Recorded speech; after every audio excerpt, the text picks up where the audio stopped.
দিনের প্রধানমন্ত্রী ডাক্তার শফিকুর রহমানের সাথে এই নির্বাচনী প্রচারণায় সারা বাংলাদেশে ঘুরে বেড়ানোর, আলহামদুলিল্লাহ সারা বাংলাদেশ ঘুরে আমি দেখতে পেয়েছি বাংলাদেশের মানুষ আগামী নির্বাচনে এই 11 দলীয় নির্বাচনী ঐক্যবদ্ধ বাংলাদেশকে ক্ষমতায় আনার জন্য নীরবে এক বিপ্লব সেরে ফেলেছে। এই অঞ্চলে হামিদুর রহমান আজাদ ছাড়া তো কোনো প্রার্থী আমি দেখি না, আছে নাকি? এই অঞ্চলে দাঁড়িপাল্লা ছাড়া আমি কোনো প্রতীক দেখতে পাচ্ছি না, আছে নাকি? এখানে তো বক্তব্য দেওয়ার প্রয়োজনই নাই। বক্তব্য দেওয়া লাগবে? আপনারা আমাকে ভালোবাসেন, আমি আপনাদেরকে এই অঞ্চলের লবণের মতো ভালোবাসি। এখন বলতে পারেন কেন মিষ্টি না, কেন মধু না, কেন চিনি না, কেন? এই মিষ্টি মধু বছরের মধ্যে যখন বিশেষ বিশেষ আনন্দের ঘটনা ঘটে তখন খেতে হয়, আর সারা বছর ভাত আর তরকারির মধ্যে কি খেতে হয়? হামিদুর রহমান আজাদ হচ্ছেন আমাদের সেই লবণ, যিনি শুধু সুখের দিনে নয় দুঃখের দিনেও আপনাদের সাথে থাকবে।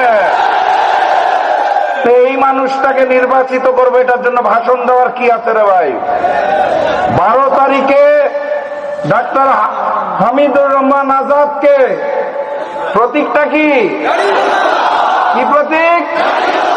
দাঁড়িপাল্লায় জয়যুক্ত করে আগামী দিনের প্রধানমন্ত্রী ডাক্তার শফিকুর রহমানকে উপহার দিতে হবে।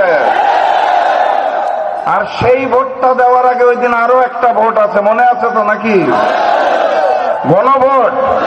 গণভোটে গণভোটে গণভোটে গণভোটে হাকে জয়যুক্ত করতে হবে। সম্মানিত সাথী এবং বন্ধুগণ, আমি গত 3-4 দিন আগে আমার যেই জেলা সেটার নাম হচ্ছে পঞ্চগড়, সেই পঞ্চগড় এবং ঠাকুরগাঁতে গিয়েছিলাম। ঠাকুরগাঁতে মির্জা ফখরুল ইসলাম আলমগীর চিনেন নাকি আপনারা? বিএনপির মহাসচিব, ভোটে দাঁড়িয়েছেন। ওনার এলাকায় গিয়েছিলাম দাঁড়িপাল্লার প্রচারণায়। বয়সের ভারে নুজ্জ একজন মানুষ, আগে যিনি বলতেন যে জামাতের নেতৃবৃন্দ ভালো, জামাতের নেতৃবৃন্দর নামে যুদ্ধ অপরাধের যে মামলা হচ্ছে রাজনৈতিক কারণে, সেই একই মানুষ এখন খুব মুক্তিযুদ্ধের চেতনা ধারণ করেছেন। এই কথাগুলো ঠাকুরগাঁতে বর্ণনা করেছিলাম। তারপরের দিন একই জায়গায় বিএনপি সমাবেশ করে বলেছে রাশেদ প্রধানকে তো এই ঠাকুরগাঁর উপর দিয়ে পঞ্চগড় যেতে হয়, এরপরে নাকি আর যেতে দিবে না। শুধু তাই নয়, টেনে নাকি আমার জিহ্বা ছিঁড়ে ফেলবে। যেই নয়া জালেম ক্ষমতায় যাওয়ার আগেই আমাদের কণ্ঠরোধ করার জন্য জিহ্বা ছিঁড়ে ফেলতে চায়, তারা ক্ষমতায় আসলে পুরা দেশটাকে লুটে পুটে খাবে। অতএব 12 তারিখ ওই দুর্নীতিবাজ, ওই চাঁদাবাজ, নতুন জালেম বিএনপিকে লাল কার্ড দেখাতে হবে। প্রস্তুত আছেন তো আপনারা নাকি? আর যে লন্ডন থেকে এক নতুন মুফতি এসেছে, শুনেছেন তো? আসার পরে তো অনেক প্ল্যান বর্ণনা করে ফেললো। I have a plan, we have a plan. প্ল্যানগুলো দেখেছেন? মানুষ মারার প্ল্যান দেখেছেন? আমার মা বোনের গায়ে হাত দেওয়ার প্ল্যান দেখেছেন? তাদের বিবস্ত্র করার হুমকির প্ল্যান দেখেছেন? চাঁদাবাজির প্ল্যান দেখেছেন? লুটপাটের প্ল্যান দেখেছেন? একটা প্ল্যান এখনো দেখেন নাই, যেটা মূল প্ল্যান। সেটা হচ্ছে নিশ্চিত পরাজয় বুঝতে পেরে 12 তারিখ ভোটের কেন্দ্রগুলো দখল করে ভোট বাক্সকে লুটপাট করার প্ল্যান। এটা হচ্ছে ফাইনাল প্ল্যান। আপনারা কি করবেন? প্রতিবাদ করতে পারবেন? প্রতিরোধ করতে পারবেন? পাল্টা জবাব দিতে পারবেন? এই এলাকার ছাত্র এবং যুব ভাই যারা আছে তাদেরকে স্পষ্ট ভাষায় জানিয়ে দিতে চাই, ভোটের দিন প্রত্যেকটা ভোট কেন্দ্র পাহারা দিতে হবে। নিশ্চিত বিজয় হামিদুর রহমান আজাদের সকল ভোট গণনা করে বিজয়ের স্লোগান দিতে দিতে বাড়ি ফিরতে হবে। পারবো আমরা পাহারা দিতে? তাহলে সারা বাংলাদেশে যা দেখে এসেছি এখানেও তাই হবে। আর এখানে তো আপনারা বড় সৌভাগ্যবান। অন্যান্য এলাকায় মানুষ এমপিকে ভোট দিবে, আপনারা কাকে ভোট দিবেন? আপনারা মন্ত্রী সাহেবকে ভোট দিবেন, আলহামদুলিল্লাহ। এবং আমরা বিশ্বাস করি হামিদুর রহমান আজাদ যখন মন্ত্রিত্বের দায়িত্ব গ্রহণ করবেন তখন এই অঞ্চলে আর অবহেলা থাকবে না। আমার নিজ অঞ্চল পঞ্চগড়টা বাংলাদেশের ম্যাপের একদম উপরে, প্রথম জেলা। আর এই কক্সবাজারটা হচ্ছে বাংলাদেশের ম্যাপের একদম নিচে। আমার সারা দেশ ঘুরার পর এখানে আসার কোনো প্রয়োজনীয়তা ছিল না, এসেছি একটা দায়বদ্ধতা থেকে। আজকে যে এত গর্ব করে আমরা বলি 11 দলীয় নির্বাচনী ঐক্য, এই ঐক্যটা গঠনের পিছনে হামিদুর রহমান আজাদের অবদান আর কেউ জানুক বা না জানুক, আমি সচক্ষে দেখেছি, আল্লাহ সাক্ষী আছে।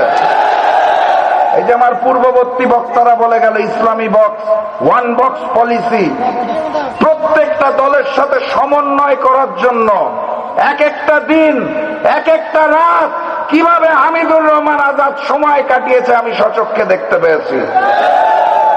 সেই ঋণের জন্য আজকে আমাকে এখানে আসতে বাধ্য হতে হয়েছে। আমি দেখেছি হামিদুর রহমান সেই সময় ঢাকায় কিভাবে ছুটাছুটি করছিল, এবং আমার মনে আছে আমরা যখন বৈঠকে বসতাম উনি তখন বারবার এলাকার থেকে যে ফোন আসতো তাদের সাথে কথা বলতো এবং বারবার বলতো আমি আসতে পারছি না, সময় দিতে পারছি না। আপনারা রাগ করেছেন নাকি? মন খারাপ করেছেন? হামিদুর রহমান আজাদ ছিল বলে আজকে 11টা দল একত্রিত হতে পেরেছে।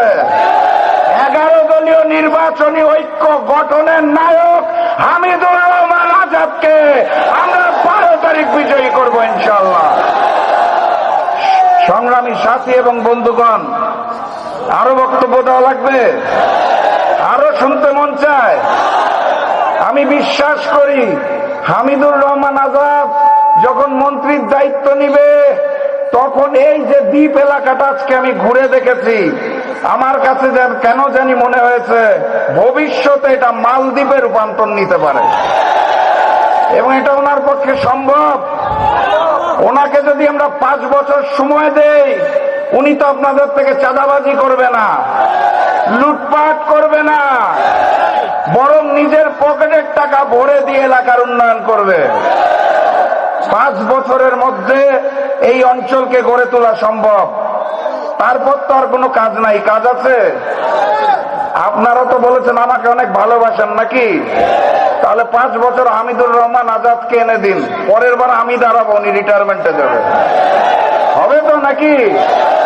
আলহামদুলিল্লাহ। স্পষ্ট ভাষায় আপনাদের জানিয়ে দিতে চাই, সারা বাংলাদেশে আমাদের মা এবং বোনদের ইজ্জত নিয়ে যারা ছিনিমিনি খেলছে তাদেরকে দেখা মাত্র ওই নতুন জালেম বিএনপির কালো হাতকে ভেঙে চুরমার করে দিবেন। সরকার থেকে যদি মামলা আসে বলবেন রাশেদ প্রধান হুকুম দিয়েছিল তার নামে মামলা করতে। পারবেন ইমানদারির সাথে? ওই সন্ত্রাসী চাঁদাবাজ যারা আমার মা এবং বোনদের দিকে খারাপ দৃষ্টিতে তাকায় তাদেরকে আমরা আগামী সংসদে চাই না। লন্ডনে বসে থেকে যেই মুফতি বাংলাদেশ জামাত ইসলামী এবং ইসলামী ছাত্র শিবিরের 16 বছরের অবদান দেখতে পায় না, সেই মুফতিকে আমরা চাই না। আমরা নতুন বাংলাদেশ গড়তে চাই, আমরা একটি মানবিক বাংলাদেশ গড়তে চাই, যেই বাংলাদেশে মুসলমান, হিন্দু, বৌদ্ধ, খ্রিস্টান সকলে মিলেমিশে ন্যায়ের বাংলাদেশ হবে। ওই ঢাকার রাজপথে যখন শরীফ ওসমান হাদির বিচারের জন্য আন্দোলন চলছিল, তখন আমি অত্যন্ত দুঃখের সাথে সর্বপ্রথম বলেছিলাম, আমি এই মুহূর্তে কোনো বিচার চাই না। কেন চাই না? কারণ কোন অন্তর্বর্তী সরকার অথবা নতুন জালেম বিএনপির পক্ষে এই বিচার করা সম্ভব নয়। আমি বিচার চাই আগামী দিনের প্রধানমন্ত্রী ডাক্তার শফিকুর রহমানের কাছে, ঐক্যবদ্ধ বাংলাদেশের কাছে। ঐক্যবদ্ধ বাংলাদেশ 11 দলীয় নির্বাচনী ঐক্য, যারা আগামীর বাংলাদেশ গড়ার জন্য প্রস্তুতি গ্রহণ করেছে। সম্মানিত সাথী এবং বন্ধুগণ, আমিরে জামাত ডাক্তার শফিকুর রহমান, এই মানুষটাকে আপনারা সবাই দেখতে পেয়েছেন, দেখেছেন না? এরকম একটা মানুষের সোশ্যাল মিডিয়া আইডি হ্যাক করে নারী বিদ্বেষী পোস্ট দেওয়া হয়। আমি আপনাদেরকে সাক্ষী রেখে জানতে চাই, লন্ডন থেকে যে এই মুফতি এসেছে, ওনার সহধর্মিনী শুনেছি একজন ডাক্তার। উনি কোনো কাজ করেন? ডাক্তারি পেশায় নিয়োজিত আছেন? আমিরে জামাত ডাক্তার শফিকুর রহমানের সহধর্মিনী কর্মজীবী নারী, ওনার কন্যা কর্মজীবী। ওনার পক্ষে বাইরে কাজ করা নারীদের অসম্মান করে পোস্ট দেওয়া সম্ভব নয়। বরং যারা নিজেদের ঘরের নারীদেরকে কাজ করতে দিতে চায় না, গৃহবধূ বানিয়ে রাখতে চায়, সেই লন্ডনী মুফতির পক্ষে সম্ভব এই ধরনের ষড়যন্ত্র নীলনকশা করে ডাক্তার শফিকুর রহমানের চরিত্র হরণ করার চেষ্টা। উপরে আল্লাহ সাক্ষী আছে, আমরা একত্রিত হয়েছি।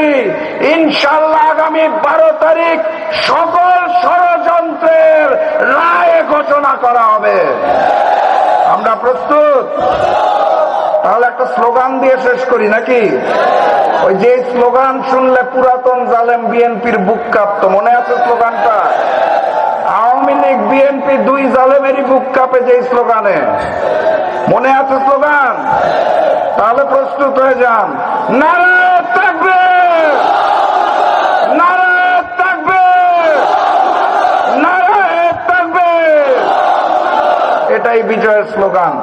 ইনশাআল্লাহ 12 তারিখ এই স্লোগান দিতে দিতে বিজয়ের বেশে আমরা ঘরে ফিরব ইনশাআল্লাহ।